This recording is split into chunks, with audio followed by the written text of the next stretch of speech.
Everyone for tuning into another episode in which I talk about issues related to public transport. It's been a while, I know. Um, so uh, this is kind of a hard topic, and the reason this is a hard topic is that the the global climate movement has actually been doing a decent job um, with raising global awareness and sometimes even enacting change. Um, Oil emissions are almost entirely not plastics.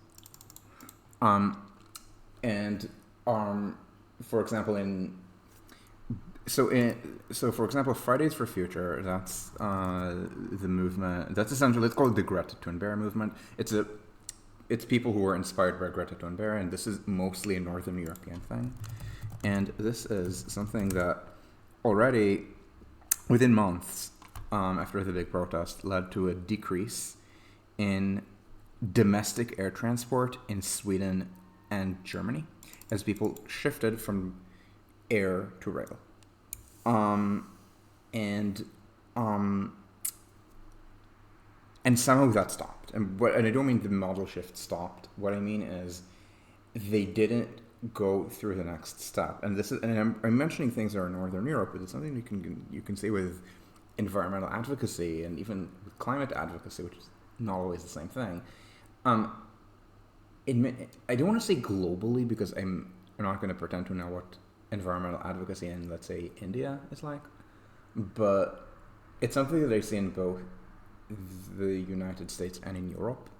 Um, I have my suspicions about rich Asia, and this is really sad because increasingly climate change is a problem of cars.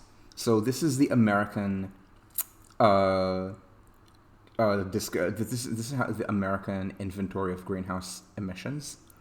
So transport is not most of the problem, but it is the largest.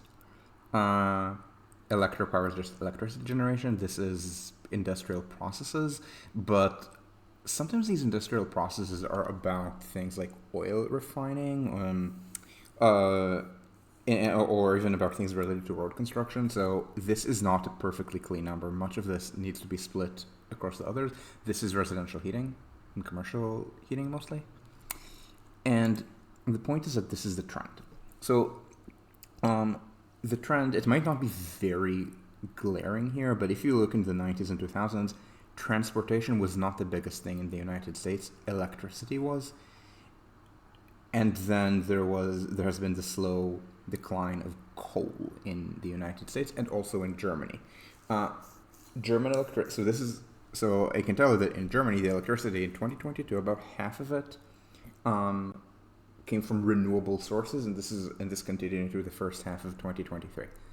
Um, the prices for solar and wind have fallen so much. Let me see if I can find the levelized cost of electricity. Um, yeah. There's actually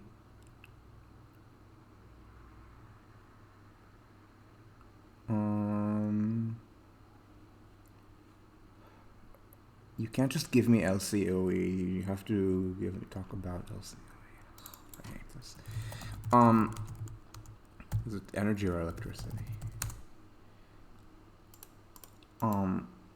Okay, this is the graph I was looking for. Thank you.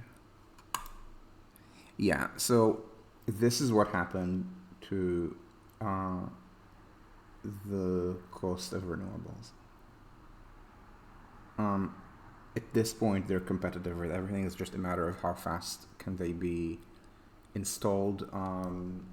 Where can you find good sites for? Where can you find good sites for wind turbines? That does lead to issues of NIMBYism.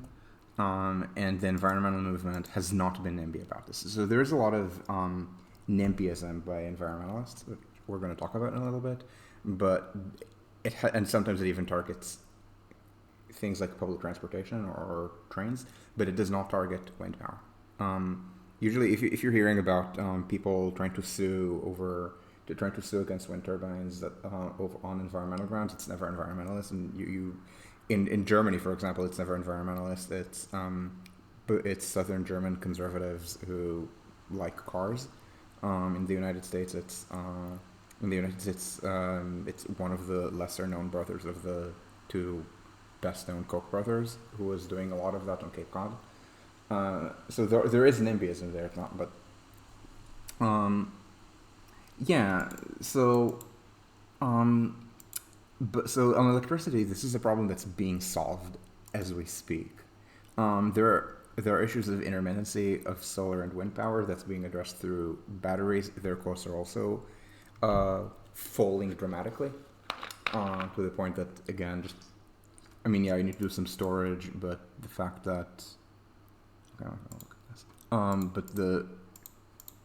But the fact that the trend in cost is so favorable, and at this point it's so cheap that you can just build more of it and then have some storage. That's fine.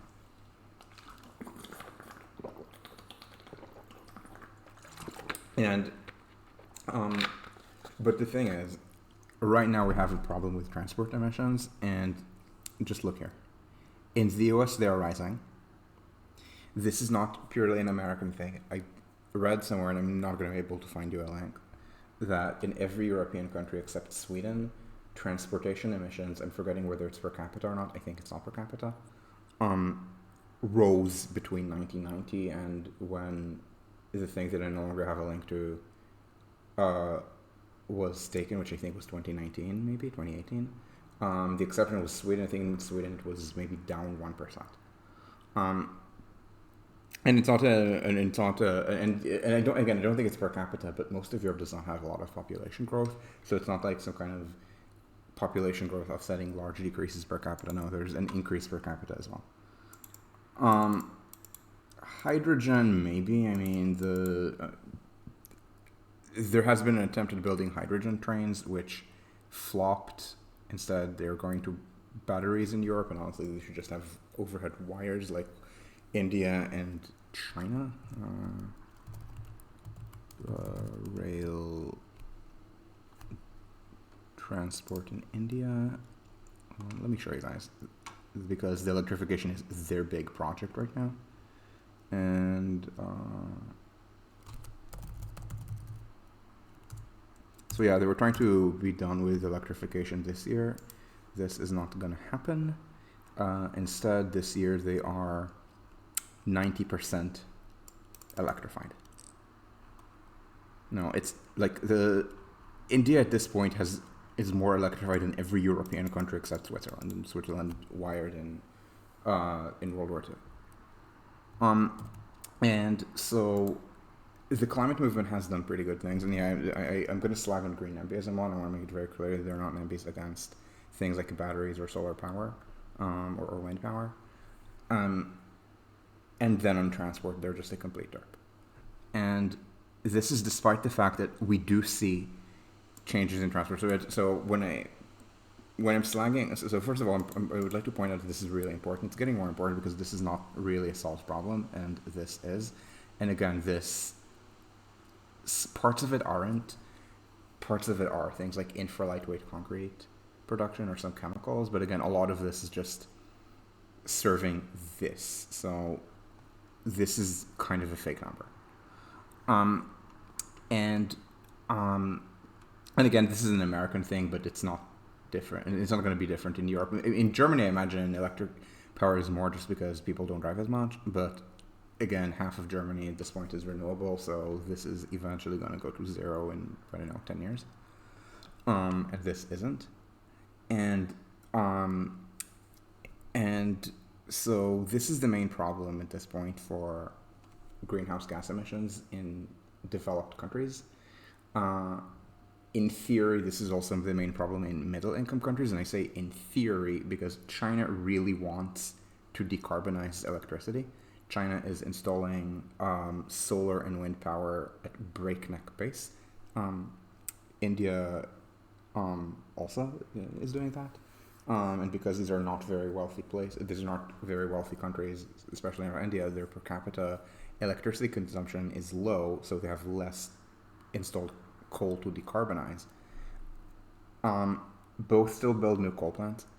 They build more renewable than coal, but the issue is that, at least in China, there are some issues with corruption, which is easier to track coal than solar power. So even though the state doesn't want people to build coal, they still build coal. And when I say people, I don't mean the private sector acting on business impulses. I mean local government trying to out-cheat their peers.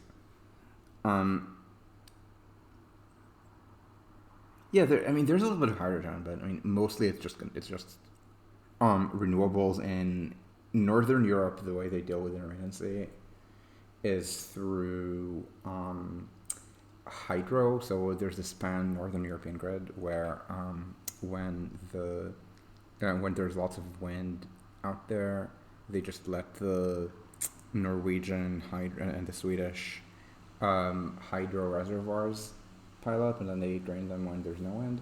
And it mostly works, except that now Norway has to be part of a grid with other country, and that always bothers people who want to pretend the rest of the world can just burn. But fundamentally, it's working. But anyway, the point is that the problem is at this point not power; it's transportation. And even though, and this is something that the climate movement is aware of. So the climate movement, it's not like, so don't imagine them as people who all have solar panels and support wind power and so on, and try to convince their neighbors, even if they're NIMBYs, that the turbines are not going to harm their quality of life. But then they drive large Mercedes Benzes everywhere, and they enjoy their private jets. That's just not a thing at all. No, these are people who have much lower driving rates than everyone else, but just don't really know what they want is probably the best way to describe it. This is something that I've seen and heard of with the German Green Party, but it's also something that's true of green parties in Europe in general, and in the United States it's not like parties don't slice that way, but the environmental activists in the United States, it's kind of shocking how disconnected they are from any kind of public transport advocacy. And so in the United States, the issue is that there's kind of no public transportation outside New York and a few other cities. So maybe in a place like Los Angeles, it might be more about electric cars or something. But it's kind of remarkable how in New York, and in the United States, 40% of people who use public transportation to get to work live in or around New York. This is the source. I'm not going to actually do it on camera, but go here, and the table you're interested in is called Means of Transportation to Work. This, without the typo. The UI here is slightly drunk. I would suggest people do by selected characteristics, not because it's better than without selected characteristics, but just because this is more available. And this also lets you look at things like comparative income levels or other demographic slices between drivers and public transit users. I have not, in fact, met English environmentalists. I want to make it very clear that I'm not talking about people with eco in their names who are disconnected from the modern green movement. And yes, I'm aware of Extinction Rebellion. I'm not talking about Extinction Rebellion. Extinction Rebellion are rockers. I'm talking about the massive people who here would vote green, and in France probably vote LV, or people who like Anne Hidalgo. In Britain, imagine these are people who mostly just vote Labour. In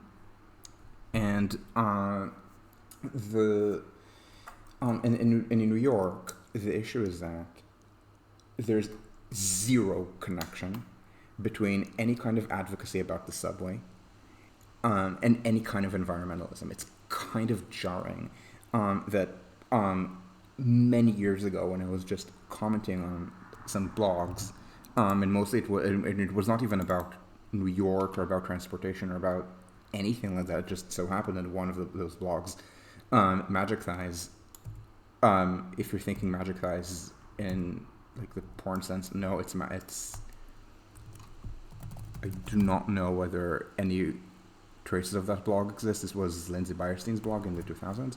Yes, it's named after the Hitchhiker's character. For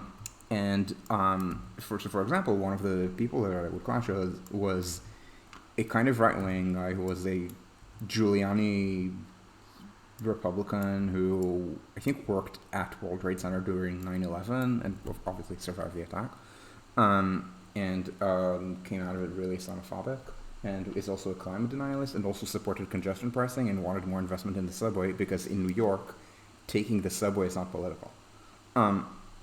And people who are advocates for better subway service of whatever kind, yeah, they tilt left because New York City is a city where the Democrats win 75% or 80% of the two-party vote, but it's not really wedded to like that kind of ideological advocacy, and so and I don't just mean that more left-wing people in New York are not necessarily better on transportation. I'm not complaining that the radical left is better in transportation. It is, but that's not what I'm talking about. I'm saying that the environmental movement isn't. And so in New York, when you have environmental organizations, that's usually something very local, very petty, and very NIMBY. And evidently it's enough of a thing that in Boston, people still said with a straight face things like environmentalists on Cape Cod here opposed wind turbines on NIMBY grounds rather than one of the brothers of the Koch brothers is leading a NIMBY group against wind turbines because it's something that they didn't even perceive as connected. And I mean, obviously, I know the public transit advocacy sphere pretty well in Boston, New York, and to some extent Philadelphia, and to some extent in California. And yeah, these are people who are environmentalists, but it's not the sort of people who ever organize environmental protests and vice versa. The sort of people who I talk to, maybe it's usually people on Mastodon who are very involved in this kind of climate advocacy, don't really know what they're doing with transportation. And the upshot is that even though this is a thing, so even though these are people who, as part of their environmentalism, have shifted away from modes of transportation that consume oil to ones that do not, their advocacy about this is just not very good. So what do I mean? So what I'm saying is, first of all, they don't think about this very much. I don't just mean they don't listen to me on construction costs. I mean, if they don't, they don't, but they also, there are like 17 other things that they're not doing. It's not, so for example, there's this bullshit critique of what I'm saying that goes, oh, it doesn't matter what the cost or what matters is the split in investment between roads and trains. But that's not something that the advocacy space here cares about that much either. I mean, yeah, they've done some changes with the coalition, but that's essentially elite Espada Green people. It's very much on the advocates. And when the advocates do talk about things, it's very much oriented around their own consumption. It's very petty that way. So, sure, okay, I'm not talking about Greenpeace. Greenpeace is boomers. I'm specifically not talking about Greenpeace because, again, boomers. Instead, so I'm not just saying that these are people whose praxis is NIMBYism. Again, they're NIMBY, but that's not my main critique. The critique is they just don't think about transportation as the main issue, or even one of several main issues, to the point that they don't really know what they want when it comes to an alternative transportation agenda at any kind of systematic political level or social level. So in the United States, this came in the sense of this came in the form of the Green New Deal, when Alexandria Ocasio-Cortez had this announcement of a Green New Deal, and it had nothing to do with any kind of environmental priorities. It was just they stapled a bunch of left-wing investment priorities and said that this is the Green New Deal, because essentially everything AOC and the squad in the United States have done has screamed to me they don't really think much about public transportation. I mean, yeah, maybe they will talk about it a little bit, but only qua AOC is a member of Congress from New York and as such can weigh in on New York specific issues, but that's not, but she hasn't really been a force for, let's say, getting the subway to be better. And again, I don't just mean in the sense of reducing costs, I mean in the sense of things like improving off-peak service or really any kind of forward-thinking thing. And so in Germany it's the same. The Green Party doesn't really know what it wants on this, and I suspect this is why FDP got. Oh, she drives. I thought she took the subway. I thought. Was I hallucinating that she only learned to drive when she moved to DC or something? And yes, you need a large-scale federal program, and my point is that the squad does not think about this very much. And in Germany, we have kind of the same problem, in that, again, I suspected this is why FDP has transport and not the Greens. Both parties were arguing about this in the coalition formation process 2 years ago. The guy the Greens wanted, Cem Özdemir, he doesn't think much about public transportation. I think his idea was to subsidize electric cars. So people do think about electric cars in environmentalism to some extent, but not really about public transportation, not at this scale required, and certainly not about infrastructure. So, and this is where we're getting into petty things. So petty things include, okay, that's very different. Okay, this is very different. In the same way that I think that more politicians should be on public transportation, but when Hollande, out of environmentalism, decided to take the TGV for some domestic trips and not fly, this was supposed to be an environmental thing, but because France has the same kind of presidential royalism as the United States, unlike, I think, everywhere else in Europe, there had to be security theater to the point that there had to be a soldier guarding every bridge. Just to make it very clear, members of the Swiss Federal Council sometimes take the train to work. That never happens in Switzerland. Mark Rutte biked. I guess he still bikes, still the prime minister. I don't think there's a kind of security theater. It's just, again, it's a specific intersection with royalism, with French presidential royalism. So, I mean, in that kind of corner case, okay, fly, whatever. There's one president. Like, that's not the big deal. But the issue is that instead of having some kind of some kind of proposed investment program in public transportation, intercity rail, and so on, that comes out of green parties, green movements, it usually comes from maybe more neoliberal quarters. So in France, it comes out of Macron. So Macron and his prime minister, who is left-wing, Elisabeth Borne, she was a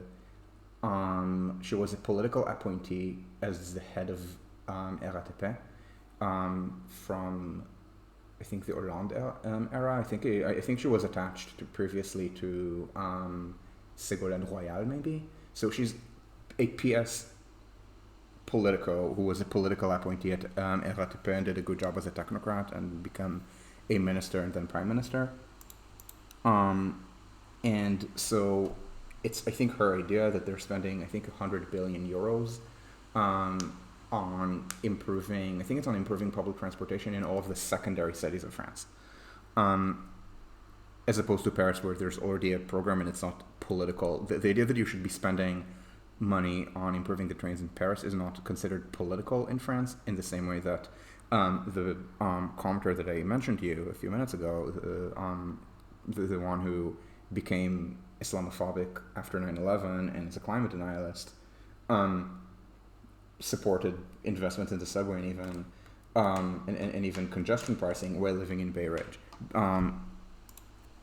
This is Bay. I'm going to show you where Bay Ridge is, just so that people say, "Oh no, that's some kind of elite conservative." No, this is Bay Ridge. Bay Ridge is outer Brooklyn. This is people here, I think the majority of people here maybe even own cars. And say majority, 50 something percent, probably, not 100%. This is not Staten Island, but this is still not. We're talking about someone who lived or used to live here and would take the art turn. We're talking about someone who lives here and thinks that everyone who earns less than $150,000 a year should stop being poor. And so because so only in so but outside Paris it's more politicized. It's more politicized. And something that I learned from Borners and older people is that in Japan, Tokyo is not quote unquote political in the sense that Tokyo does not have a very strong political valence one way or the other. But outside Tokyo, the left owns the city centers, and then LDP owns all the rural stuff around them. It's actually pretty common that usually the capital may get enough attention that it doesn't have that, but outside the capital, often you will see very left-wing cities. But anyway, the point is that it's Macron who's doing that. It's Macron and it's Bonn. It's not something that was ever on the NUP agenda to do this kind of mass spending. I mean, I'm sure that Macron and Bonn did that partly because they're worried about losing the next election to a left-wing coalition, so they're trying to spend things on priorities that the left would want, in the same way that Macron is doing a lot of racist signaling to try to avoid bleeding votes to the extreme right. But this is something that Macron and Bonn are doing. Whereas with, let's say, with the racism, it's not like he's innovating with the racism. I mean, yeah, the Minister of the Interior, Gérald Darmanin, is a racist piece of shit. But on net, it's not like he's out racisting the extreme right. That's ridiculous. It's very difficult to be more racist than Gérald Darmanin, but the extreme right in France unambiguously achieves that. And but in contrast, I'm not saying any kind of left-wing proposal for mass investment in France. And likewise here, it's the same. I'm not saying that out of the Greens. To the extent that I'm seeing any proposal for mass investment, it's things that environmental advocates even look down on to some extent, like mass construction of high-speed rail. And because they don't really know what they're doing, that's where the NIMBYism comes from. So the Greens in Germany are a very NIMBY party, for the most part. They're against subway expansion. I complain about this a lot, about Berlin missing certain key subway links, essentially because the Greens kind of should be advocating for them, don't, and then the standard party of government, SPD, they're junior coalition partner now, but it was their choice. So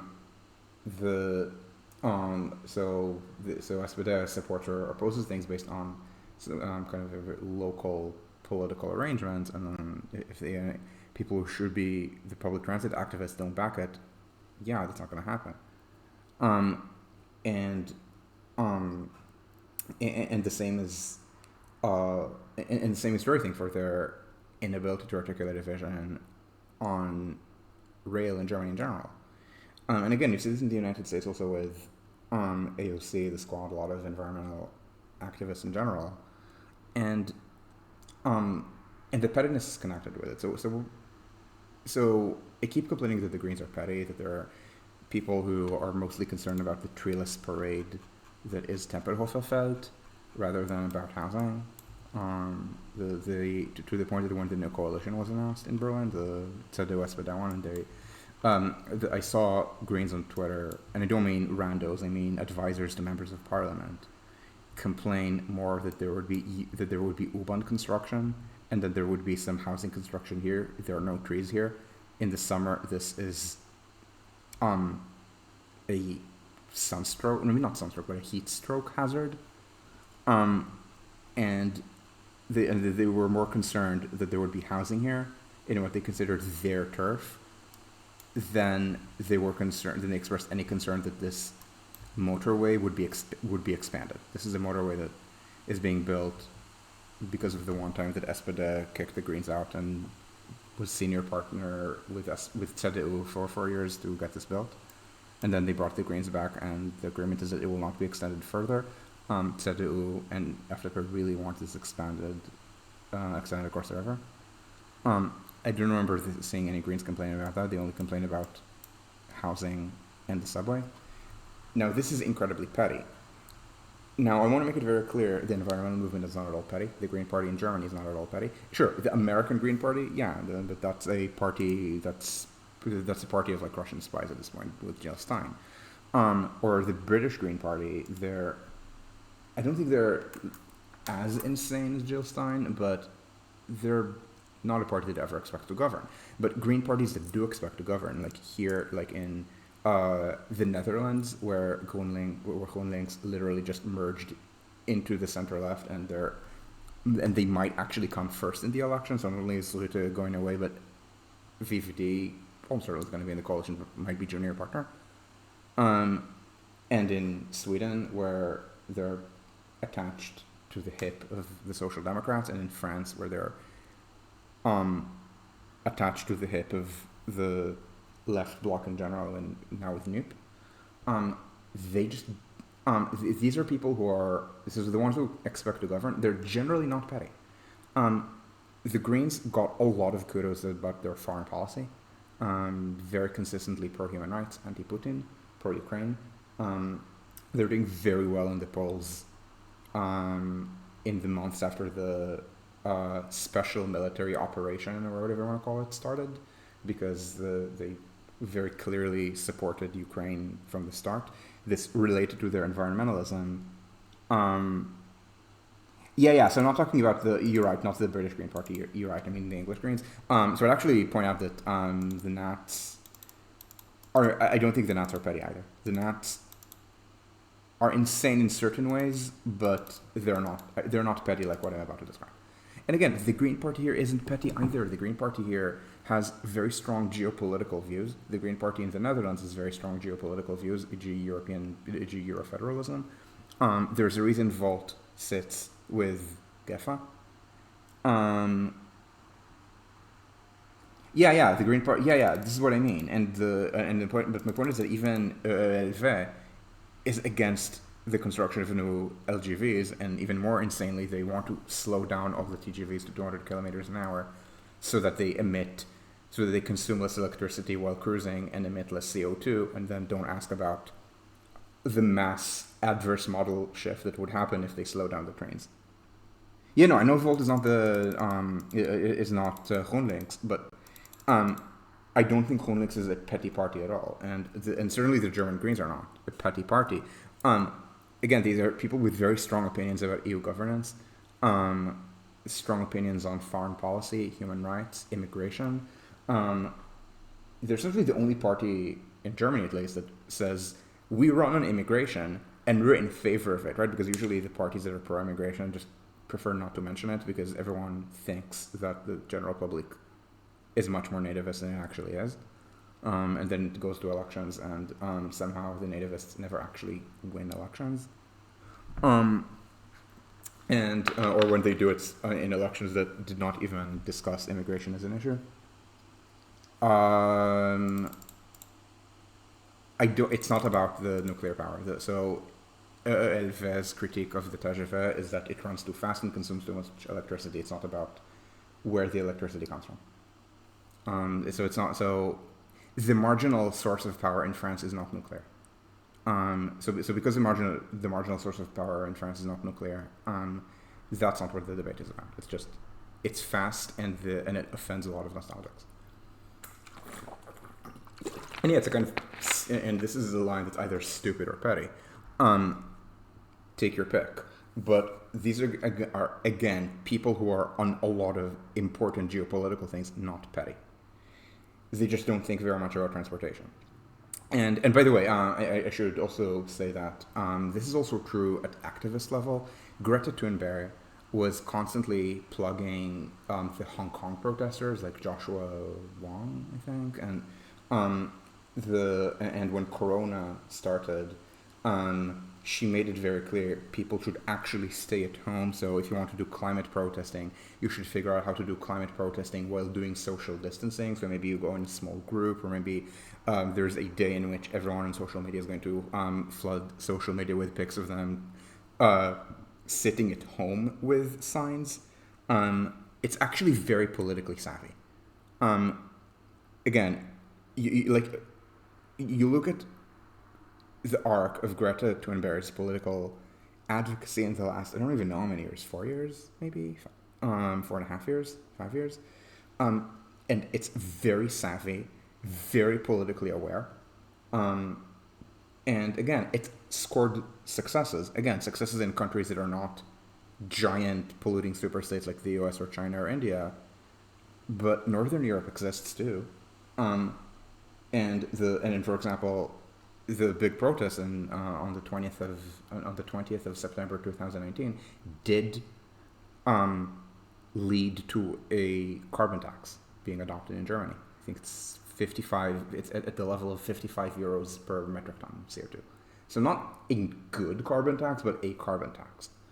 Um, and so again, these are people who are very well connected to things like global human rights.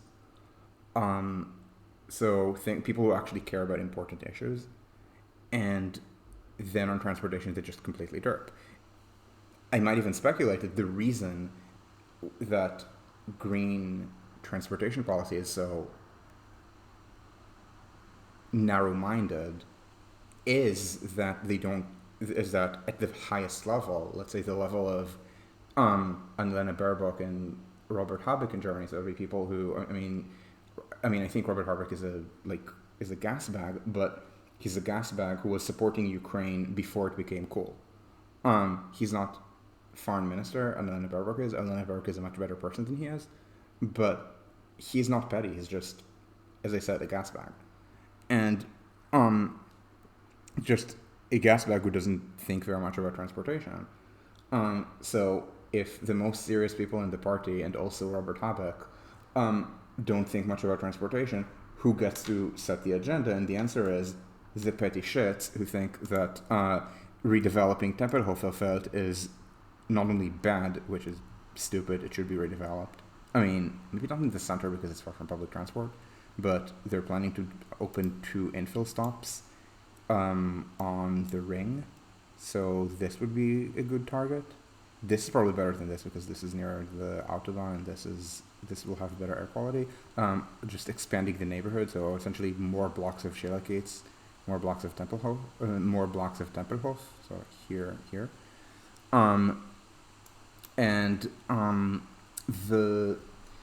So they think not only the thing is bad, which is stupid, but they think it is a more important bad to criticize than highway expansion. And what do they want to go? No, it's not. That's the thing.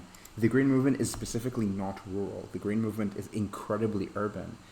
You look at where people vote for the Green Party, and it's just islands for all of the largest cities. Like in Berlin, you can look at which party was doing the best in which precinct, and essentially the Greens in the center instead of outside the center. And in the United States, it's the same thing. I mean, generally, candidates who run on environmentalism win in city cars. It doesn't quite polarize this way, but they essentially just win city cars, and the same is, I think, true elsewhere.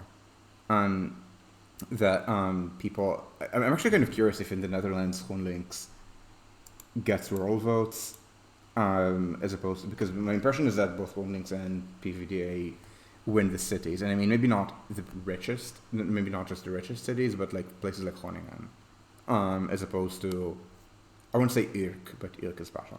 But I mean general, suburbia and like a place like Almere or something. So yeah, there is this kind of romanticism to them, but they all live in the city, which is always kind of jarring. So when they do think about transport, they think of it in very solipsistic and very consumer-oriented ways. So this would be things like bikes, to the point that, yeah, the stereotype is that the Greens want you to bike everywhere. So if you live in Märkisches Viertel, you should be biking, not taking the U-Bahn because the U-Bahn is heavy construction, and heavy construction is bad because corporate something or big something. And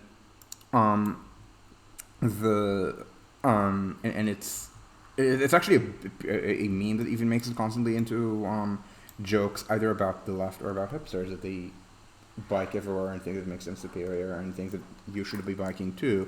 And if the city's too big for biking, then maybe move to a smaller city or move closer to a city center and don't really ask where the money for rent comes from. Certainly not because rent is being made cheap in city center through mass construction, because they oppose that. So these are, I guess, so the YIMBYs come from elsewhere. It's either neoliberals or social democrats who remember what made social democracy popular in the 60s and 70s. Some of them, I mean, because it's the 2020s, not the 1960s, are pretty environmentalist, but that's not where they come from. And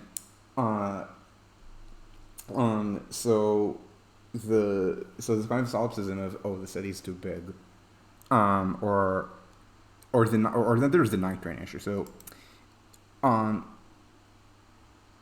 you want to offer promotion of my channel? Here's what I want to offer. How the fuck do I then?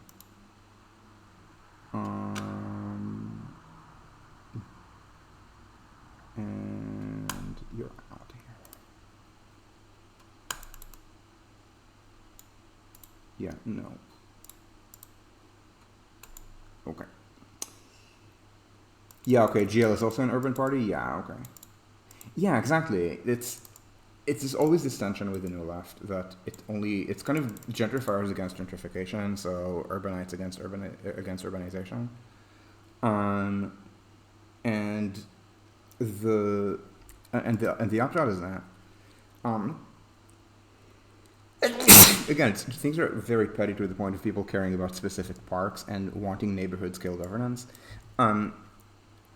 Again, part of it is they don't think much about transportation beyond very solipsistic things like, I ride the night train, so everyone can also ride the night train, and let's talk about building more night trains and expanding the night train network. And then, I mean, night trains are kind of the bus of intercity transport. They're the public transportation people don't take. The public transportation people do take locally is the subway, or in certain cases the tram. The intercity public transportation people do take is the high-speed train. And yes, I'm aware that the Netherlands is an exception with the medium speed, very well connected system. Yeah, the Netherlands, size of the Netherlands, size of Germany, size of all of Europe.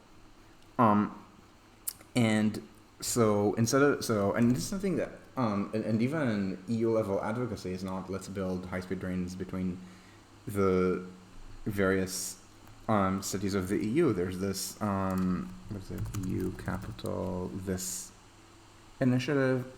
I mean, it's a good initiative. It's languishing at 35,000 signatures. They need 1 million, and it's not getting really promoted by any of the organizations that I know of, because they're spending too much time talking about trains and not mentioning the difference between the Council of the European Union and the Council of Europe and the European Council and other things that people outside Brussels have zero reason to ever care about.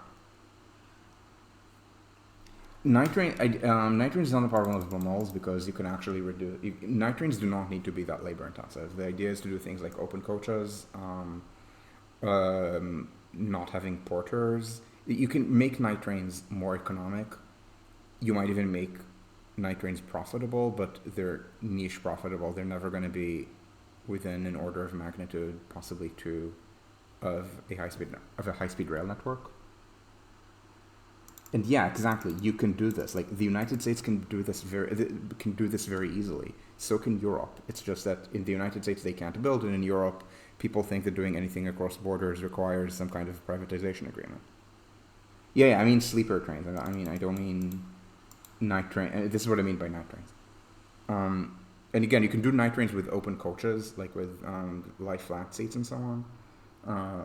Trains don't need to cram people as tightly as planes, so it's much easier to have lie flat beds without charging airline business class ticket fares, but that's still going to be a niche.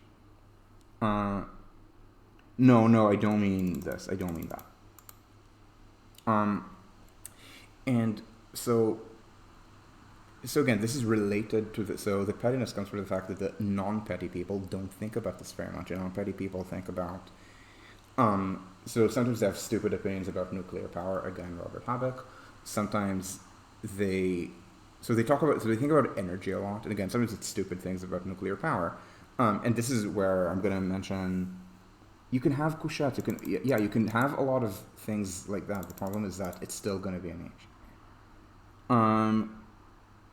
Yeah, right. But I mean, MAGA. I mean, this is not about. I mean, MAGA geography is completely irrelevant. MAGAs are not in power here. I mean, MAGAs are in power in what, Italy and Poland, and in Italy, they've managed to reduce the rights of queer people in a country that was already the most homophobic in Western Europe, and yeah, and in the United States, I mean, you can have states that Republicans have not been competitive in 20 years. And I mean, unless maybe in California there was Arnold Schwarzenegger, who I don't think I don't remember if he actually endorsed Democrats against Donald Trump, but the man hates Donald Trump. Um, Only managed to win the gubernatorial election because the compressed timetable meant there was no primary, so he would not have been outvoted by someone more right wing, and it was 20 years ago. Yeah, no, it's not because they're in charge. It's because, yeah, so it's not exactly, yeah, so it's, I don't think it's about seeing it as a personal sin, because they do think about how to decarbonize transport. They just don't think about it very clearly. Because again, the people who are the most, the people who actually are good political leaders and good organizers in the movement think about other things. Greta doesn't think about transportation very much. I mean, yes, she takes trains, but she also takes sailing ships. Um, um, I mean, she took sailing ships across the Atlantic.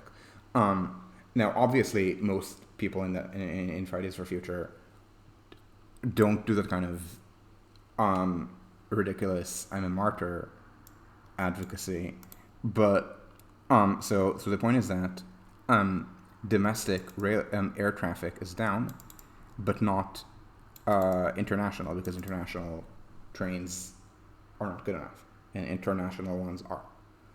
And so again, it's people who do think how to make things better. It's just that the biggest leaders don't.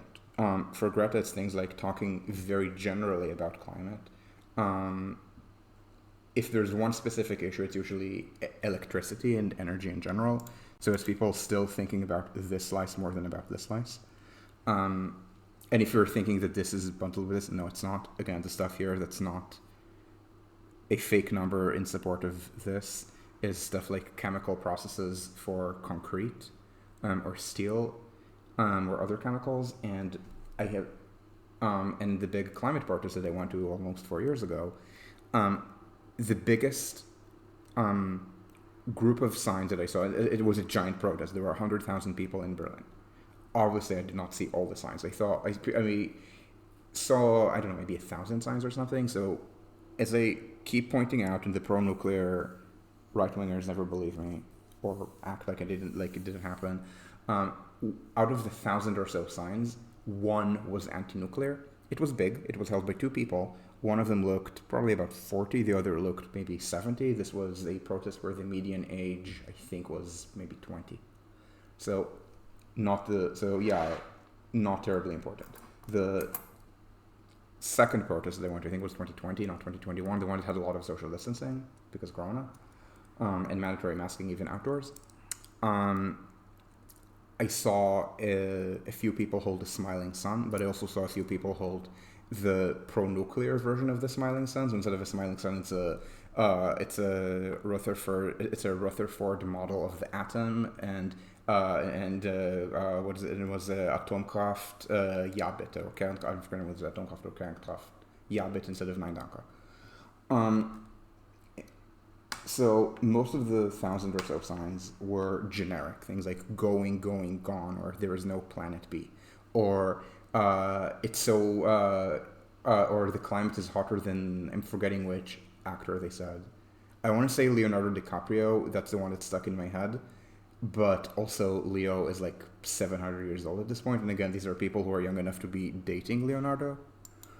Or things like, it's so important. Even the introverts are here. I saw this on several signs, and um, so the largest group did not mention an issue. The second largest was against coal. So things like coal kills, or coal is killing the planet, or end coal, things like that. Sometimes they're also against oil, but there were signs against cars, but very few. So it was not really on people's radar. The main organizers, the people who do the people who have groups that have multiple people holding signs.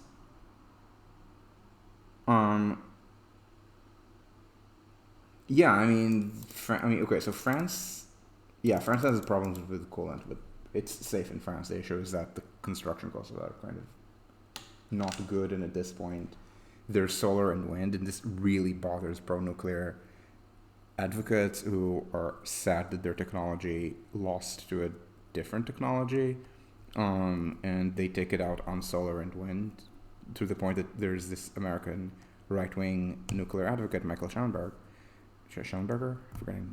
either Schellenberger or Schellenberger. Schellenberger, who was joining a NIMBY lawsuit, I think in Rhode Island, against offshore wind power. But anyway, the issue is that they don't think much about transportation. I don't mean I don't mean the aggrieved nuclear supporters. I mean actual climate protesters. Again, the ones who organize protests don't think about this very much. The ones who even organize groups where you might have. So I mean, I'm holding a sign that I printed, and I can hold it like this with my hand, right? I mean, and then my hand gets tired. Or maybe even two hands, and then my hands get tired. There are people who are sufficiently organized that you can have 5 people hold a big sign together. It's something that I saw at the climate protest, something I saw at the Ukraine protest, same thing. Where I could show up with my little sign that said things like that had Scholz heart Putin, back when Scholz was doing the least of the important NATO leaders, whereas now he's doing the most of the important NATO leaders, which is very sad. But there were people, again, who were doing, let's say, 4 people holding a big sign, or people who speak at these protests. The Ukraine protests are much more in English than in German, because a lot of it is Ukrainian refugees, maybe Georgian refugees. Yeah, because I mean, I don't think the view. I mean, what do you mean it will ruin my view? My view is buildings. It'll ruin the view of not a lot of people. Just deal with it. And it'll be on a farm, and then the farmer will be able to see it. It will not even ruin the farm. So the point is that the people who the big organizers don't think about transportation very much. So yeah, this leaves, or the important politicians. So it leaves room to think about transportation for people who are incredibly petty. Again, people who think in terms of what they can do now. So that's the first problem. The second problem is there's so much urgency about climate change that people don't get that infrastructure takes a while. And this means that if it takes 10 years to build a subway, spend the 10 years.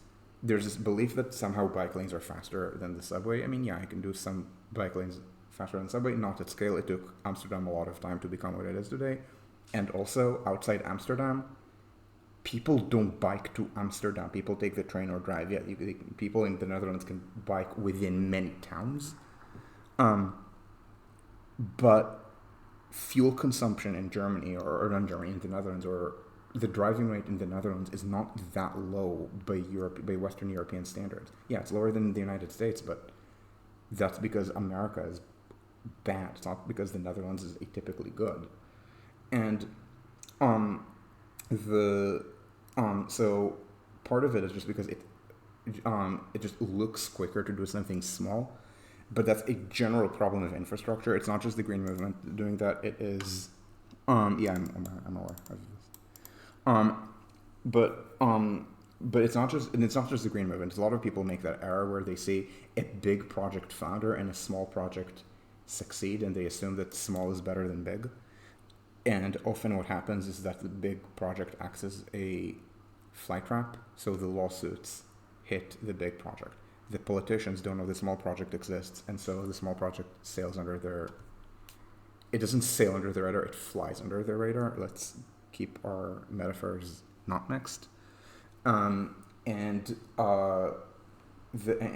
they. But if you don't do the big project, they politicize the small project. So let's say you're Boston, and you've chosen not to build the north-south rail link. In order to, because tunnels are complicated, and instead you're doing surface improvements, and suddenly the surface improvements get destroyed through petty politicization, and this is the north-south rail link, because trains go from here to the south station, from here north station to the north, no link between them, this is just a freeway. They cleared dirt under the freeway to build the rail tunnel, but they didn't build the rail tunnel because the freeway tunnel cost far too much and they ran out of money. And so suddenly stuff like electrifying or even running trains under existing wire between Boston and Providence, that suddenly becomes complicated. It's not complicated, it's just that it looks complicated, so they hired a high-powered consultant to do it, and then the project kind of has to justify itself, and it grows when it doesn't need to. And it's the same with bike lanes often in cities that, or trams, and it's the same thing. And when you only build trams, the trams get politicized and nothing happens, which is what happened in Berlin. The all-left coalition governed for, I think it was 8 years. It was, or 6, when did it start? 15 or something? They until 23 at any rate. They kept talking about how they were going to prioritize trams, and they didn't really build much in the way of trams in West Berlin because the sort of politics that they were hoping to avoid by not building more subways instead happened to the trams. And yeah, exactly. No, the MBTA. I don't mean to say that the MBTA is incompetent. It is, but that's not our topic for today. And so part of it is a belief that's not unique to environmentalists that small is bigger than big. Third thing is the origins of climate in really bad environmentalism, and this is where Borner's complaints about Greenpeace and obnoxious rural NIMBYism comes into play. It's people who cut their teeth opposing things, and now they need to support things. It doesn't sit right with them. They can still get over themselves when it comes to things that they understand are really important priorities. So, for example, the Gigafactory, which I think it's this one, it's the Gigafactory. This was subject to a lawsuit, but none of the environmental organizations was involved in the lawsuit. In fact, they specifically agreed not to participate in the lawsuit because they support the construction of electric cars. Instead, it was eco-fascists from Bavaria who said they think this is the Gigafactory. It's east of Berlin in Brandenburg, and it is not really near the train. And they know someone who reverse commutes there. Yeah, it's here. At least partly by train. And the so when it's something that they understand is important, they get over the NIMBYism, but they don't think of transportation as important, so the NIMBYism asserts itself. And this is the same thing where you have a political movement that exists almost entirely in cities, usually in the more central areas. And you can kind of see where the tram and bike urbanism comes from. They don't live in Märkisches Viertel. They don't need the subway. I mean, the subway's useful. I live in Mitten and I take the subway. But you can actually depend on a bike if this is your world. However, at intercity level, if you live in cities, you should just not care about regional trains. You should care about intercity trains, high-speed trains, so that as someone who moved to Berlin from like several Green Party voters that I know from queer meetups here, from various parts of the Rhine-Ruhr, sometimes these are urban, sometimes these are not. I'm not going to mention specific cities just to avoid doxing. But yeah, so maybe it might be someone from, I don't know, let's say Köln or Essen, or it could be someone from, I don't know, Bielefeld, Bielefeld or Osnabrück or something. And I mean, maybe Osnabrück is something where you might care a little bit about regional trains, but certainly the others, I mean, no, you just want a fast train so you can visit your family. Or a fast train because you're in Berlin and maybe you have other friends who didn't go to Berlin but went to I don't know, München or Hamburg or Frankfurt or Köln, and you want to be able to visit them, or maybe you want work trips, or maybe you want to do tourism in cities and not just in random castles. These are people, again, I can see, and as a level of like very petty interest, why they might not care about about subway expansion outside the city core. But why do they not care about high-speed trains? So, this is a German thing, because in the United States, high-speed rail is politicized to the left, to the point that people claim that they care about California high-speed rail in the environmental movement, but they don't really. Let's face it. The idea of doing it is more important than the actual train, as evidenced by the fact that people are not raising hell over the fact that the project is all but dead.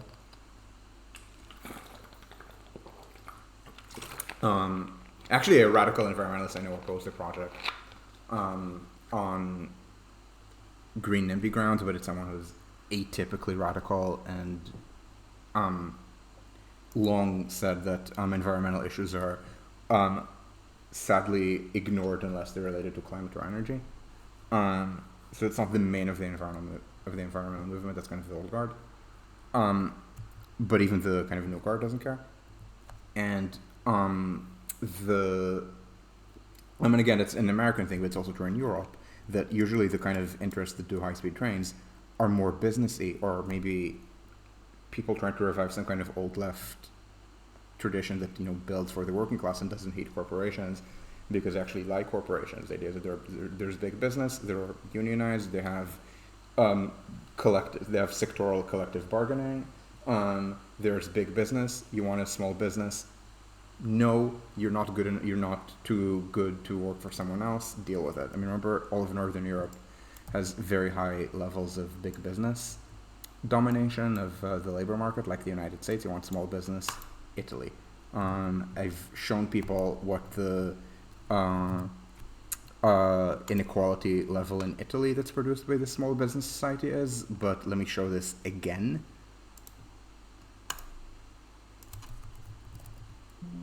Oh, this is the most recent? Yeah. I believe this is the highest in Western Europe. Greece, maybe. Greece is even more small business. And this is not even recent austerity. Somehow can we talk about how Greek inequality did not budge during the entire financial crisis? Ireland is not that unequal, and Ireland is horrifically neoliberal. The Netherlands, where until earlier this year it looked like Mark Rutte would be God Emperor for life. Yeah. Compare that with Italy. And Italy also has higher rate of driving per capita than most of the rest of Europe. Yeah, exactly. So part of it is it's people who are used to opposing things. Part of it is, remember how I said that they're not petty because they're connected to issues of global human rights? I think this leads to backfiring, and this is also something you see with Volt. Volt, I don't know how to even pronounce European Volt. Volt Europa. So let me show you something about Volt. I think it's listed on Wikipedia. That Volt. Oh, they don't mention decentralization on Wikipedia? Okay, yeah, they do. Greater subsidiarity. So subsidiarity is one of these terms that I even saw people complain about it 20 years ago, about why they say subsidiarity in the EU constitution. Who the fuck knows what that means? And then people complained, well, if you don't know, you should educate yourself. Fuck, this should speak plain English. Or, I mean, it's EU documents. They're translated into 17 million different languages. Speak plain Catalan or something. But subsidiarity just means you devolve power to the lowest level that you can. I think comes from Catholic social teaching about empowering the priest. So if the priest, for example, rapes children, then there shouldn't be a lot of hierarchy micromanaging that because it's his prerogative as a priest. This is essentially what subsidiarity means. It's always been about empowering the worst people, but somehow that made it into New Left ideology. The point is that this decentralization is viewed as connected with human rights. The issue is that in a lot of developing countries, a strong government is one that will just have the power to oppress minorities. So a lot of NGO activism is about weakening the state, decentralizing the state, empowering very local actors. And this is how, for example, we have Bangladesh, where the social development level of Bangladesh is very good relative to its income. So this is not okay. So now you can see all of the. So you can see my Wordle habit and all the dolls that I'm doing. So let's look at Bangladesh for a moment. Okay, Bangladesh is actually a really good example of the no left. Not because the government is no left. The government is standard democratic backsliding. Started as a democracy, but Sheikh Hasina has been in power far too long, and at this point, the country is not meaningfully democratic. It's not like authoritarian. It's just a weak government run by a party that's nominally secular, nominally left-wing on the neoliberal spectrum, but despite being secular, can't really fight creeping Islamicization. So, first of all, GDP per capita, it's about the same in India and Bangladesh. India is a bit wealthier, maybe no longer is, yeah. So it's about the same. India was opening up a gap, and then Bangladesh just kept falling, and Bangladesh did so much better during Corona. This is NGOs, by the way. The NGOs led to a very strong public health response. Often, a lot of it is experimentation. So NGOs have enough presence, they can just do social experiments like how to get people to wear masks. The result, Bangladesh grew through Corona, which very few countries did. India, no. And yeah, India is recovering, but Bangladesh is not much poorer. So I'm setting this up as a baseline, so that we're going to start looking at other things about India and Bangladesh. And okay, so eventually this will also load. So we're going to look at things like, so for example, stunting rates are much lower in Bangladesh. Poverty headcount, I don't think it matters very much. Yeah, so life expectancy is better in Bangladesh. Obviously, both of them are countries of net emigration. GDP, not CO2. India has a way less green economy because India has a lot of history of Soviet-style socialism with a lot of heavy industry and very inefficient state-owned factories. In the 1980s, the USSR and the USA had basically the same greenhouse gas emissions per capita. The US was, of course, far richer. India has that history. Bangladesh has the history of third world shithole that became much less of a shithole over the last 50 years, and NGOs are very involved. So Bangladesh is a country of just mass sweatshop economy, and sweatshops don't actually consume a lot of energy. What else? So mostly I was trying to show you the issue of how social development, like life expectancy, is so much better in Bangladesh. And then you wanted to talk about maybe infrastructure. Again, so we're talking about countries that are approximately the same GDP per capita. Bangladesh is at this point about as urbanized as India. Bangladesh is urbanizing faster because Bangladeshi industrialization is much more labor intensive, as I said. It's sweatshops. Bangladesh exports garments. India doesn't because of regulations that were intended to reduce exploitation of workers by big business, so instead they're exploited by small business. India has very high inequality from the same link that I'm not going to put back, but the one where I was dumping on Italy. And So the option, so the punchline is that India has much better public transport infrastructure than Bangladesh, and this is despite being very NIMBY, where Dhaka is the exact opposite. Dhaka, I'm not gonna. So I don't know to what. So I don't know the level of urban versus rural inequality in Bangladesh versus India. So I can't tell you with confidence things like Dhaka is as rich as Mumbai, but it has to be close enough that, or as rich as Delhi, that something like the fact that Delhi has a large and growing metro, which is kind of under. I mean, it's used heavily because it's a big city, but it's not that well used for its size. For reasons I might talk about another day. That's too much social exclusion involved. It's kind of for the rich. But in Bangladesh, they're just opening the first line now, and the construction costs are insane. They don't have the state capacity to do it, so they outsource it to Japan. Japan, and I've mentioned this before.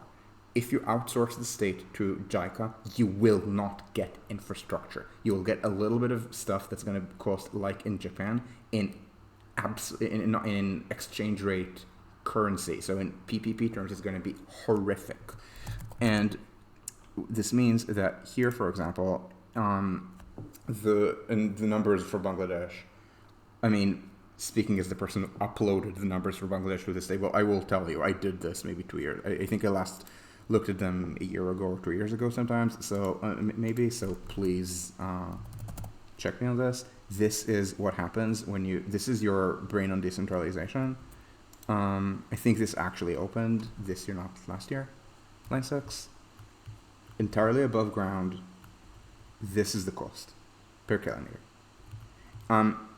It's insanely expensive because because there's no state capacity, because the entire point of an NGO is to empower things other than the state, and that works if you're trying to build hospitals or schools at this scale. You only really need the state to be dealing with education once it's sufficiently widespread that you're much more worried about things like quality or access to access to secondary and tertiary as opposed to just basic literacy, and the same, or if you're trying to do universal healthcare, that might actually come through subsidiarity. I mean, the Nordic countries have universal healthcare with mostly, in Sweden at least, it's county spending. I think in Denmark it's also regional.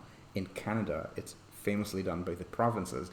Canada being generally a very decentralized country in the sense that the provinces are very powerful. The provinces themselves are not as decentralized as, let's say, American states. Like Vancouver is not sovereign in the way, or pretend sovereign in the way that, let's say, Seattle is or something, or individual suburbs in Seattle that have opinions, and those opinions are always bad. But the point is that this is Dhaka, and you can kind of see the same thing as like Ho Chi Minh City. These are lines that are not entirely underground. Bangkok this is the underground, these are the elevated, but still kind of meh. And India, I mean, India's not good, but these are, sorry, this is not India, this is Iran. But here, for example, is India, and yeah, it's stuff that's mostly above ground, but compare that with Bangladesh, it's so much better because of this kind of state capacity. And so because the environmental movement is run by people who, precisely through their connection to human rights, don't think in terms of state capacity, they think of how to block the state from being able to oppress people. I have no idea whether Bangladesh specifically has cultural cringe facing Japan. I know in India, they justify a lot of corruption as on the grounds that the East Asian developmentalist model had that as well.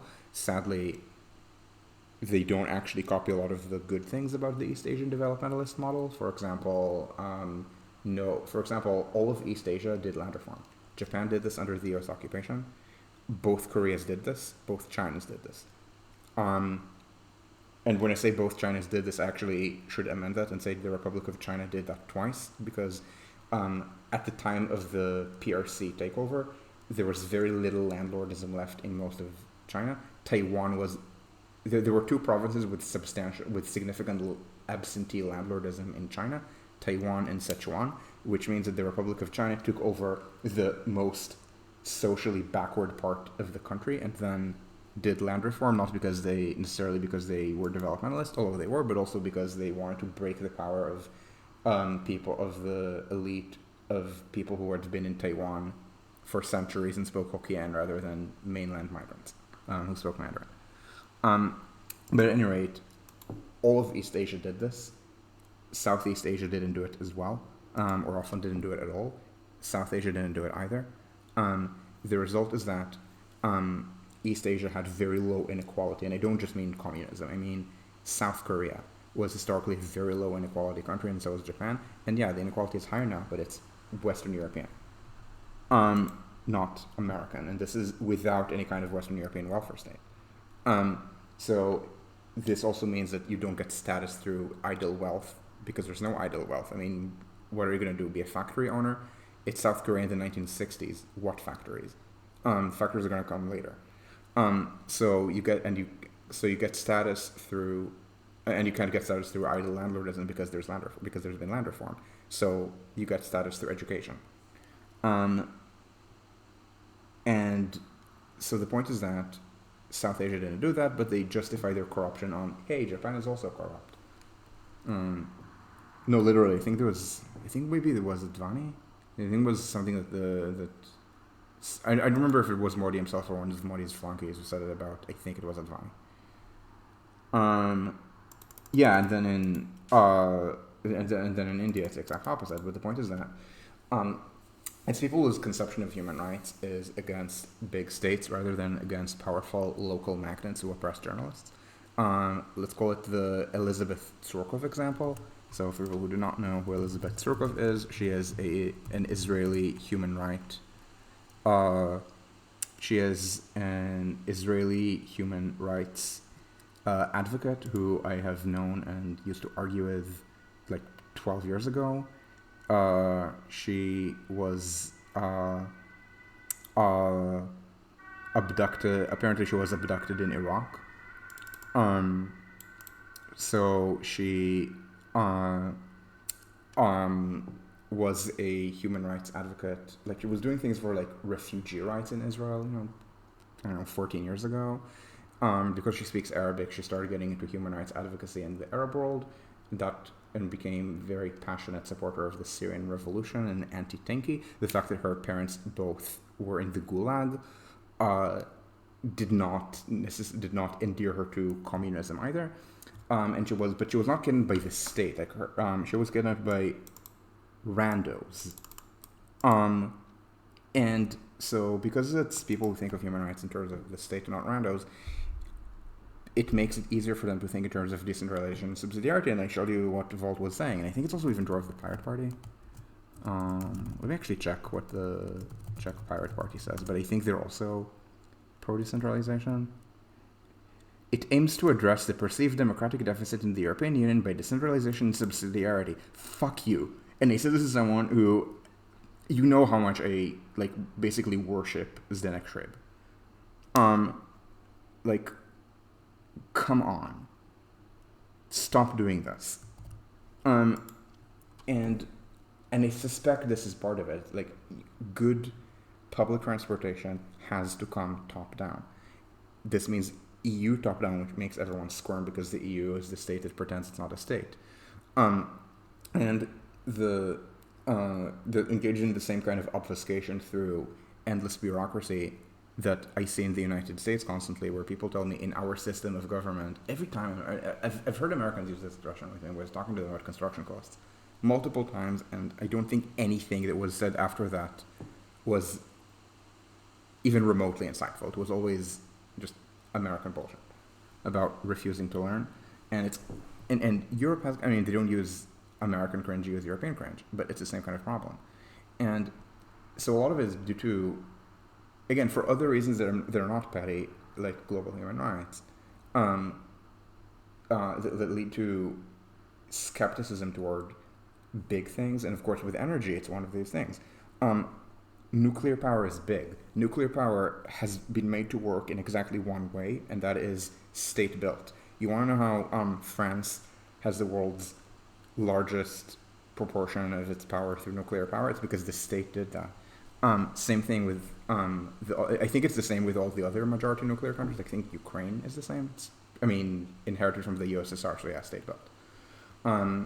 South Korea, which didn't nuclearize very much, but nuclearized to some extent at kind of low cost, did this through state-built construction, and they stopped because the East Asian left is new in the sense of being new left and very anti-nuclear. So nuclear is big, and then solar and wind are at least historically small. You can install the panels on your home. Now, the panels you install on your home are not going to be very efficient. At this point, it's utility grade solar that's much more common, much more efficient, and wind turbines are pretty big, but they're not as big, and it's something that can still be to some extent decentralized. So a lot of it is people thinking, oh, we were right about decentralization of power. So, no, I don't mean the Japanese left. The Japanese left has been in power for about 5 minutes in the entirety of post-war Japan. I mean, the South Korean and the Taiwanese left, which have been in power, for example, they get into power every time, at least in South Korea, every time people actually are reminded what the fuck happens when you let the literal daughter of General Park run the country. What the hell are you guys thinking? Or at this point, it's the incel guy, right? Yeah, exactly. Wait, in France it's more than 8 reactors, right? France is like 20 reactors. And yeah, there are a bunch of people who, in the United States, who really push things like small modular reactors so that the VCs could invest in that, but that's just vaporware. They know it's vaporware. They're pushing it just to annoy the environmental movement. Oh, I see what you mean. Sorry. Yeah. And so the point is that because the green movement has perceived this as, okay, yeah, there were fights about nuclear power, but we don't need to worry about this anymore because solar and wind. And then maybe think, oh, okay, we don't need high-speed trains because what about sleepers? Sleepers are about service. You can do it. You can even maybe have a private actor do this. You don't need to have to badger Deutsche Bahn with its people who believe in big things and don't really speak our language. And by language, I don't mean German or English or whatever. I mean the language of environmentalism. It's something I've also seen with railroaders in the United States as well. These can be railroaders who hate the interstate system more than I do. They do not speak environmental activist. And this is often tragic because they're, let's say, against electrification of the train. And it's the same thing here. I mean, these are like usually people who are really into trains in Germany still lean left, but it's not. Again, it's disconnected from environmental advocacy. It's again, environmental advocacy is way too decentralized, or believes in decentralization rather.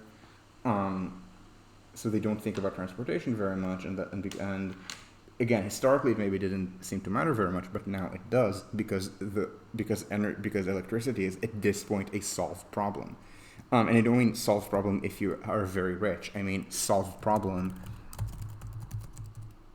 Let me see if I remember the correct thing. If it's electricity sector or electricity or electric sector. Wikipedia doesn't always. Yeah, got it right. Renewables are this proportion, and this is megawatts, not megawatt hours. Megawatts always favor renewables because of relative to megawatt hours because of intermittency. Yeah. So generation capacity in India is 43% renewable / nuclear, very little nuclear. Again, the actual consumption is much less favorable to renewables just because, again, intermittency. But so 1.2, and these are basically trivial, versus this is another 200. Remember, it was 1.2, about 200, and all renewables are another 200. They don't count hydro as renewable. So yeah, like at this point, India is 25% renewable, or nuclear. But I mean, you've seen the meme. The only thing the establishment fears is, and this is nuclear and solar. They're shaking hands. Um, so at the end of the day, it's at this point it's a solved problem almost everywhere in the world that matters for emissions. So it's which means first world, Russia, China, India. I don't actually know to what extent Brazil matters at this scale. Um, Again, Bangladesh you saw has sub-ton per capita emissions. Just poor and doesn't have the kind of heavy industry India does. Africa has high population growth, but is again horrifically poor and doesn't have the heavy industry India does. So the stuff, the environment movement thinks a lot about this, but the reason this fell below this is that, and the colors here are not consistent, right? Because here, right, because the whole thing is that here transportation is in green and here it's in red. But it used to be that power was the most important thing, and now it no longer is. It's transportation, and transportation I think it's getting worse because there's electrification of cars, but also the cars are getting bigger and bigger to the point that in Germany people talk about building more parking spaces just to allow drawing bigger parking spaces to accommodate bigger cars. There's the SUV boom here, and of course in the United States, at this point there barely are normal cars. It's almost entirely SUVs in new sales. So in theory there's electrification, but in practice, first of all, it's a giant increase in electricity demand, and second, and in battery production, and also the cars are just huge. So because most of them are still not electric, that's still a big increase in emissions, and that's not something that I think the green movement thinks about enough. Because they don't do it, and because the serious people don't think about it, the petty people do. And what do the petty people want? More night trains with sleepers, so that they can be the only people in Germany who ride the sleeping train to Spain or Italy, where everyone else just flies. I saw something in. I think it was actually electric. With a backup diesel or something like that, or a backup. I don't know if diesel, but fuel powered generator, right?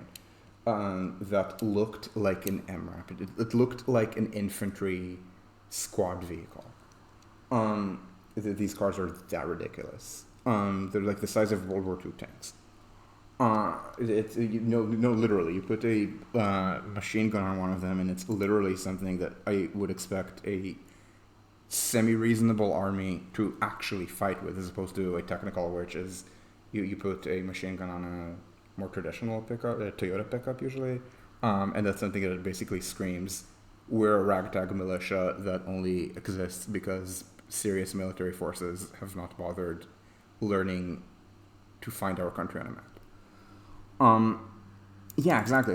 But that's not. But we're talking about climate, and and so because these are people who are very forward looking and are very forward thinking, and generally look at trends and generally react to trends correctly, which is how the Greens turned from a party that wanted to get out of NATO to the most pro-NATO, pro-Ukraine, anti-Putin faction in Europe.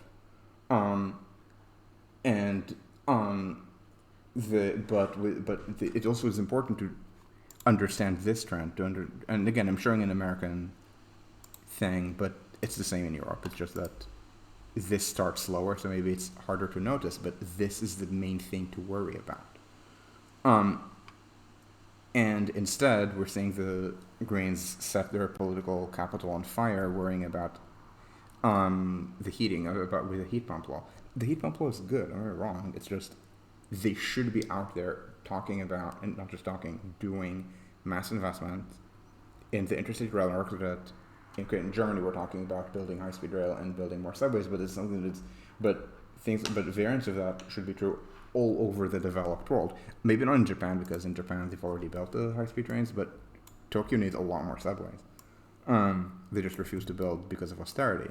Um, in Seoul, they might actually be investing enough, but that's not political. It's like investing in Paris, or how I told you how in New York, even right wingers want more subway investment because it's not considered political.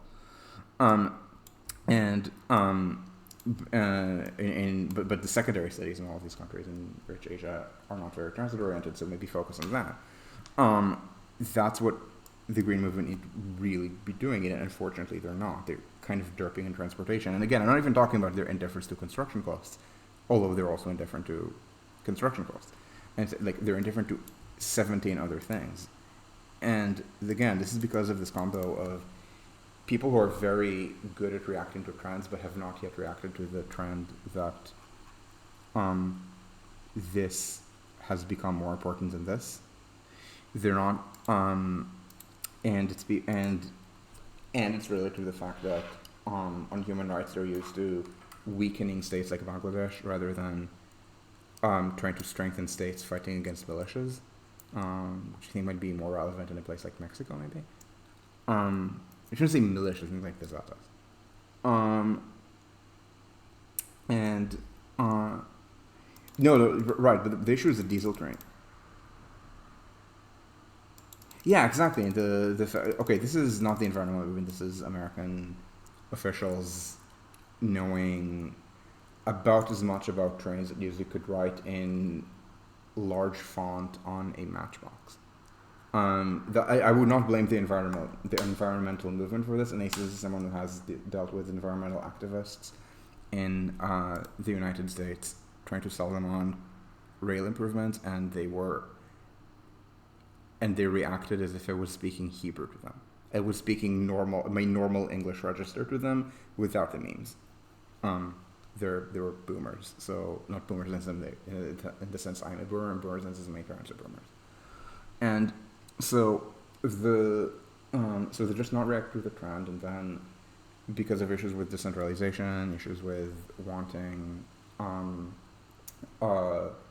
issues with being used to thinking about other things, just let the really petty people and the people who only want bike lanes for like their little enclaves, and these people end up running the show. Again, not because Annalena Baerbock is that stupid. She really isn't. Or even Robert Habeck, who, as I mentioned, is a gas bag. It's because they just don't think about this very much. They think about other things. And again, speaking about German politicians, it's not just German politicians. AOC thinks about universal healthcare probably a lot more than she thinks about even actual environmentalism. Just again, it gets the brand Green New Deal, and then they and their chief of staff admitted, yeah, we just give it the name, but it's all about like usual left-wing priorities. No shit. The transport policy kind of sucks. So anyway, that's my rant about the environment. Is there any place where environmentalists get this right? No, because I'm speaking about like a specific environmental movement. So now I will define Macron and Born as environmentalists. I would not say that to a room full of Noop supporters. I mean, I would say this, but it would be a way of trolling them because Noop is terrible. Like actual like environmental protesters and such in, let's say, France, literally try to support the Gilets jaunes and try to connect the issue of climate to the issue of the Gilets jaunes instead of understanding that they were exactly the opposite and marching with signs like "Abat la pollution," as opposed to "Abat l'État." No, seriously, "Abat la pollution" marche avec Macron even rhymes. But it's too cringe to admit that the government would be doing something right. And so no, there isn't a place where movement environmentalism gets this right. There are places where center-left politicians or center-left actors can get this right. To say actors, I mean like people who politically act. I don't mean actors in the sense of, let's say, Hollywood as its own kind of activism. So there are places where left-wing actors can get this right, but these are not generally going to be people who came from environmentalism. It's going to be people who came from something else, like, for example, social democratic parties trying to reinvent themselves to get people under the age of 60 to vote for them have been kind of VMP, have been on kind of VMP bent lately. there's also, I mean, the United States has this EMB movement, but the EMB movement has not meaningfully been part of the environmental movement. The fact that their praxis is state preemption law and not suing people repeatedly. They do sue people, but the main practice is the state preemption law that leads to a lot of that leads to a very sour relationship with people who think that lawfare is the only valid praxis and the means justify the ends. So I'm discussing a kind of pan first world environmental movement, and they're just not good at this. Again, they might improve. I expect them to improve just because over time cars are going to become a bigger relative source of pollution as the electricity issue gets resolved. But certainly right now they're kind of useless in this, and so they don't really know what they're doing when it comes to transportation. And again, it's magnified at the EU level because there's no alternative to top-down state action. The EU is run by people who think that who are allergic to the state. Morons facing Zion ward. I have never actually heard that expression. Can you tell me what this means, Borners? Because Zion ward. I mean, if it's Lincoln, then I'm assuming it's a very metaphorical Christian thing that I would not get.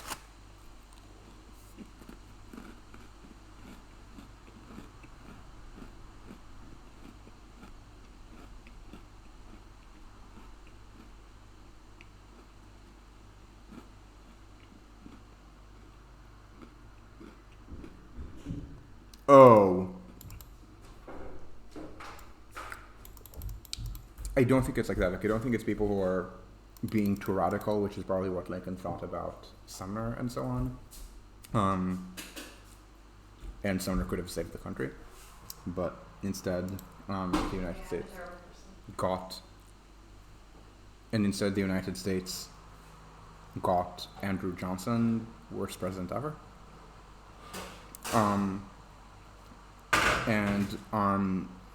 But no, it's people who are, I think, too slow reacting to account. And the funny thing is, one of the arguments that they make against subway construction is that we need to decarbonize now, and subways take too long to build. But they're also taking too long to understand that this is what needs to be done. So they're still going to take 10 years to build. It just is year one going to be 2023 or 2033, and they're in effect choosing 2033. And so that's, I think, where a lot of this comes from. It's slowness reacting to trends, slowness even reacting to understanding that outside a place like China or Russia, the main threat to the individual is not the state. Even in Bangladesh, where the NGOization of the state. Yeah, Sheikh Hasina is terrible, but the main threat to individual rights in Bangladesh is not Sheikh Hasina. It's people. It's Islamists. Sheikh Hasina, just as a reminder. Just a reminder, Awami are a secular left-wing party. They might even be members of the Socialist International or something.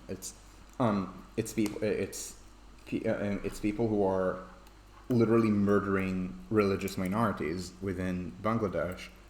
And they're, again, politically not the same as the state. The state's afraid of them, so they don't crack down. And this is often the case in Southeast Asia. Not always. Burma exists. Thailand, same thing. But in the Philippines, for example, it's much more local than top-down. Like, it's much more stuff like police brutality than the president literally ordering a massacre or something like that. So even with the human rights, I would say it's being too slow to understand the trend. Will they? Sure, they did manage to go from wanting to leave NATO, which I think GroenLinks wanted as well, to actually getting that Putin is a threat. But with transport, every year of delay is another, I don't know what kind of fraction of degree it is, but it's a meaningful fraction out of a 10 or 20 year delay. And this needs to end. Is my complaint. Again, it's not the same as the radical Republicans, but first of all, we're right, and second, the Lincoln versus radical Republicans were an issue of moderation. Here, not complaining that they're too moderate or too immoderate, and complaining that they're missing the important issue, and caring about an issue which is important but decreasing in importance.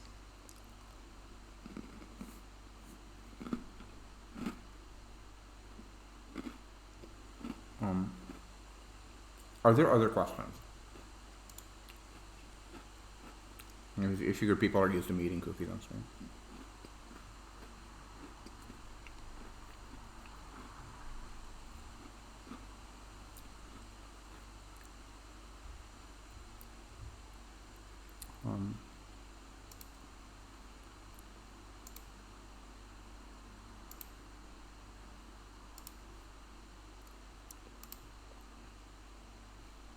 Is it possible for you to get a link to the Discord? Yes, I will.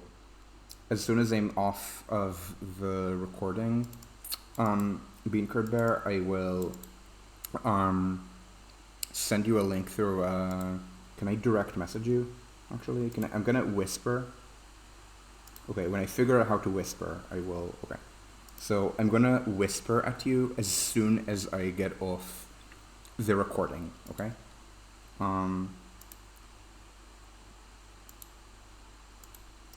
Are there other questions? And again, I mean, I'm kind of paranoid even to the point of not writing the link, even though it's not copy-pastable. It's just going to be a static. It's going to be in none. I mean, have you seen what kind of transport systems anti-capitalist social democrats built in let's say post-war Sweden, or the USSR? So the question is, why do people associate anti-capitalism with opposition to the existence of large things? Because that was never something that was associated with anti-capitalism anywhere where socialists expected to ever be in power, either were or expected to ever be in power. But that means it's not about anti-capitalism, it's about perennial outsiders who don't get that they've been insiders, which, again, this is not the Greens. The Greens understand they've been in government in Germany from time to time. The Realos beat the Fundis like almost 40 years ago. Literally, Danny the Red became one of the leaders of the Realos and was a Eurocrat for many years, working with the neoliberals to improve EU governance.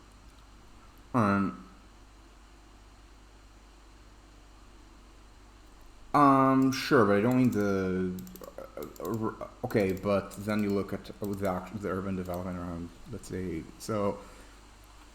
Yeah, so communists had the problem of building auto-oriented things, not realizing they were auto-oriented because of suppression of consumption. But socialism, or social democracy rather, is Gropiusstadt. Yeah, I'm sure there are some roads here. The main street is literally a street through a park where they built an U-Bahn underneath.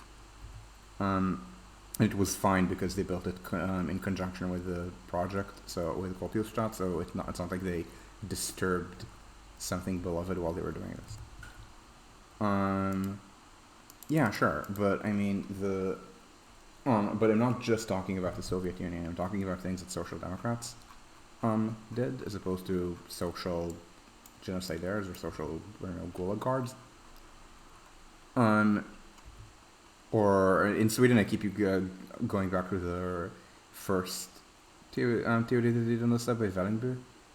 But you can also look at the Millen program.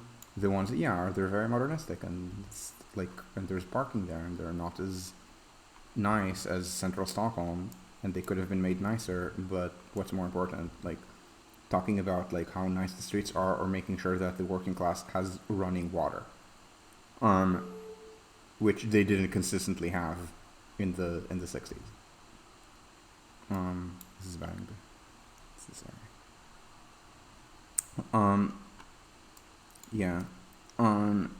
Yeah, sure. I mean, again, more auto-oriented than Södermalm, but I mean, also more affordable than Södermalm.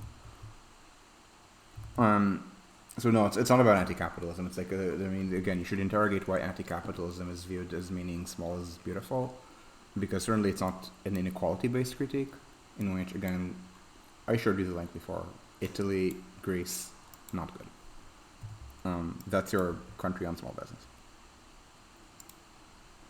Are there other questions?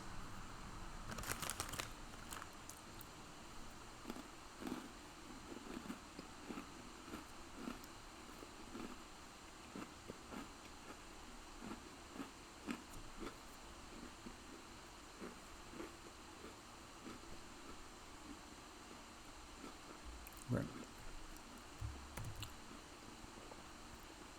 Let's see whether I can make this work, which is the sort of sole purpose of figuring out the lags.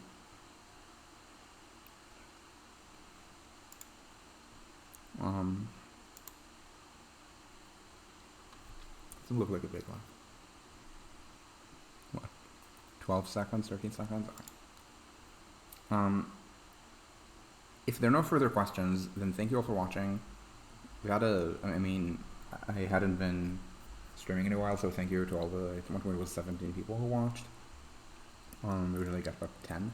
So thank you all for watching, and I will see you maybe on Saturday, maybe in a week, I'm not sure. So thank you, and ciao ciao. We're just going to stop recording.